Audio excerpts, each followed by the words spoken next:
Taste the Daily.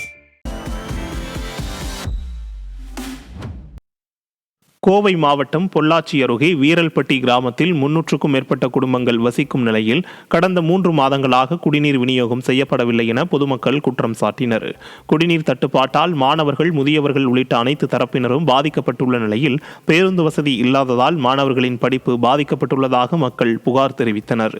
அதே பகுதியில் உள்ள தனியார் கோழிப்பண்ணையிலிருந்து வரும் ஈக்கள் குடியிருப்புகளை சூழ்ந்து சுகாதார பிரச்சனையை ஏற்படுத்துவதாகவும் இதுகுறித்து நடவடிக்கை எடுக்க கோரி கிராம மக்கள் பொள்ளாச்சி சாராட்சியர் அலுவலகத்தில் கோரிக்கை மனு அளித்தனர். அதிமுக ஆட்சியால் அடிப்படை வசதியை கூட கடந்த 4 ஆண்டுகளில் ஏற்படுத்தி தர முடியவில்லை என குற்றச்சாட்டு எழுந்துள்ளது.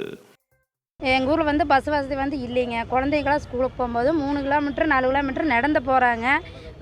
வீட்டில் இருந்தால் கொண்டு போய் பஸ்ஸுக்கு விடுறாங்க. வீட்டில் இல்லாத குழந்தைங்க போக முடிய மாட்டேங்குதுங்க. லீவ் போட்டுக்கிறாங்க. ஸ்பெஷல் கிளாஸ் போகணும்னா டீச்சர் வாத்தியார் சத்தம் போடுறாங்க.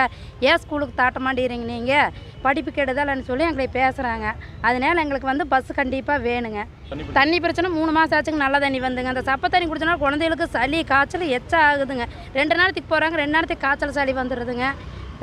ஸ்கூலுக்கு கரெக்டாக போக முடிய மாட்டேங்குதுங்க. நல்ல தண்ணி எங்களுக்கு வேணுங்க. கோழிப்பண்ணையில் அதே மாதிரி ஈ ஜாஸ்தியாக இருக்குதுங்க. ஊருக்குள்ளே வீட்டில் உட்காரவே முடியலைங்க. பூரா ஈங்க. எதுவுமே துர்நாற்றம் ஜாஸ்தி ஆகுதுங்க ஊருக்குள்ளே. வர்றவங்கெல்லாம் கேட்குறாங்க, என்ன உங்கள் ஊரில் இவ்வளோ ஈ இருக்குது, எப்படி இருக்கிறீங்கன்னு சொல்லி எல்லாருமே கேட்குறாங்க. வெளியிருந்து வர்றவங்கெல்லாம் எங்களை ரொம்ப கேட்குறாங்க.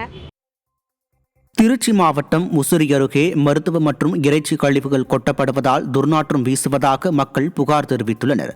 ஏலூர்பட்டி காட்டுப்புத்தூர் சாலையில் மேல்நிலை நீர்த்தேக்க தொட்டி அருகில் கழிவுகள் கொட்டப்பட்டுள்ளதால் துர்நாற்றம் வீசி நோய் தொற்று ஏற்படும் அபாயம் உள்ளதாக பொதுமக்கள் மற்றும் வாகன ஓட்டிகள் அச்சம் தெரிவித்துள்ளனர். மேலும் இக்கழிவுநீர் குடிநீருடன் கலப்பதால் உடல்நல கோளாறுகளுக்கு ஆளாவதாக அப்பகுதியினர் குற்றம் சாட்டியுள்ளனர். மக்களின் நலன்களின் மீது துளியும் அக்கறையற்று திமுக அரசு உள்ளதாக மக்கள் வேதனை தெரிவித்துள்ளனர். தண்ணிகள்லாம் அதிகம் சேர்ந்து மருத்துவ கழிவுகள், மனித கழிவுகள் எல்லாம் சேர்ந்து பார்த்தீங்கன்னா மிகப்பெரிய துர்நாற்றம். இந்த தண்ணி சேர்ந்து அதோட வாட்டர் டேங்கில் இருக்க தண்ணி லீக்கேஜ் தண்ணியும் வாட்டர் லைன் போகிற லீக்கேஜ் தண்ணியும் சேர்ந்து ஒன்றா சேர்ந்து வந்துட்டுருக்கு. இது பார்த்திங்கன்னா அந்த டேமேஜோட தண்ணியும் மேலே நீர்த்தேக்க தொட்டிக்கு மேலே போயிடுது. அந்த தண்ணி பார்த்தா குடிநீர் எல்லா மக்களுக்கும் டிஸ்போஸ் ஆகுது. இதனால் பார்த்திங்கன்னா தொடர்ச்சியாக வைரஸ் காய்ச்சல், தொடர்ச்சியாக வாந்தி பேதி இந்த மாதிரி தொடர்ச்சியாக இந்த பகுதியில் ஏற்பட்டு இருக்குது. அரசு அதிகாரிகிட்ட எந்த முறை கவனத்துக்கு கொண்டு போனாலும் சரியான பதில் இல்லை. கோவை அரசு மருத்துவமனையில் இருதய சிகிச்சை அளிக்க மறுப்பதாக ஆட்சியரிடம் மனு அளிக்கப்பட்டுள்ளது. பீளமேட்டைச் சேர்ந்த கார்த்திகேயன் இருதய பிரச்சினைக்காக கோவை அரசு மருத்துவமனையில் சிகிச்சை பெற்ற நிலையில் மருத்துவ பரிசோதனை விவரத்தை தெரிவிக்காததால் அவர் தனியார் மருத்துவமனையில் பரிசோதனை மேற்கொண்டார். அப்போது வாழ்வு மாற்று சிகிச்சை செய்ய வேண்டும் என அறிவுறுத்தினர். ஆனால் அரசு மருத்துவமனையில் அறுவை சிகிச்சை மருத்துவர்கள் இல்லாததால் அவர் கவலையடைந்தார்.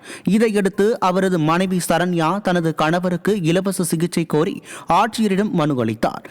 அதிமுக ஆட்சியில் விளம்பரத்திற்கு கொடுக்கும் முக்கியத்துவத்தை மருத்துவமனை மேம்பாட்டிற்கு வழங்க வேண்டும் என மக்கள் வலியுறுத்தினர். பார்த்தா இந்த 3 வருஷமா மாத்திரை மட்டும் கொடுக்குறாங்க. ஆபரேஷன் பண்ணிக்கலாம்னு மாத்திரை கொடுக்குறாங்க. கடைசியில ஆபரேஷன் இப்ப போன வாரத்துல இருந்து ஆபரேஷன் பண்ணவே முடியாதுன்ட்டாங்க. அதுக்கான டாக்டரே இல்லைன்ட்டாங்க. டாக்டர் இல்லாதது அவங்க பிரச்சனை, அவங்க தான் பார்க்கணும், டாக்டர் ரெடி பண்ணணும்.